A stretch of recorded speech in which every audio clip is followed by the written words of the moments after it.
تفضل. انا شايفها اقرب لضربه الجزاء حقيقه، بكل انصاف وبكل حياديه شايفها اقرب لضربه الجزاء.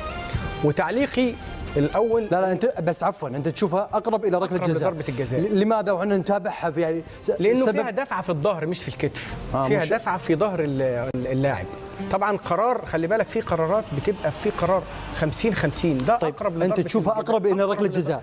طيب في وجود يعني الفار، في وجود الفار لو احتسبت لن الوم الحكم او يعني انت قصدك تحتسب ولا تحتسب؟ تحتمل البتاع، ولكنها اقرب شوفها بنسبه. انا شفتها 20 مره، شفتها كتير يعني، شفتها كتير. انا في رايي الشخصي انها اقرب لضربه. واحتجاج دكه البدلاء التنزانيه، دول ما يعملوا، دول حرين، معاهم الحق، ده طبيعي. كل واحد بيحاول يمارس الضغط براحته. بس انا الجزئيه اللي انا عايز اعلق عليها، لا بس لا بهالنقطه لا ما تعلق. لا خلينا في هالنقطه. صابر، يا اما ان تكون ضربه جزاء او لا تكون. لا يوجد في قانون كرة القدم أقرب إلى ضربة جزاء منها أبعد من ضربة الجزاء. هذا أول تعقيب. لا، يا إما أن أقول ضربة جزاء موجودة أو أقول أن ضربة جزاء. طيب رأي صابر. لا هو يقول لك أقرب. يا بدر احنا كده بنتلاعب بالألفاظ وخلاص. في 90% لا صابر ما تلعب بالألفاظ. لا بس في 90% من القرارات أصله ما فيش يا مشاري. بس خليه يكمل على أساس ونرجع في تلاعب.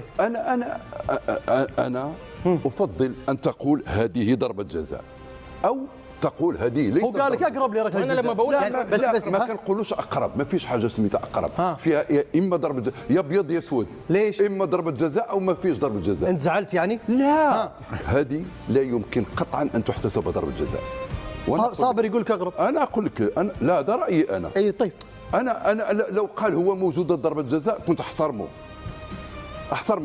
رايه، لانه يقول ضربه جزاء. هو قال لك اقرب يعني قال لك اقرب يعني ما معنى اقرب؟ صفره ولا ما صفره؟ طيب اسال صابر، تسالني انا. اسال صابر اقرب. لا بس صفره ولا ما صفراش يا صابر؟ لا بس خلينا بركله الجزاء. اي بالجزئيه. انا في الجزئيه دي في قرارات كثيره جدا بتحتمل وتحتمل. ما يقول لك تحسب وما تحسب، بس هي اقرب لضربه الجزاء، معناها ان هي ضربه جزاء. يعني انت رايك اقرب. هي نفس المعنى. طيب شو اللي فرق يا حبيبي؟ خلاص كلامه واضح. لا واضح. انا نحب هذا. لا انه في ضربه جزاء. اكمل كلامي بس. بيكمل واعطيك تحت الفرصه. في الجزئيه ديت طبعا انا هدفي الاهم احنا ايه اللي وصلنا للمرحله ديت، لانه ده درس كبير جدا.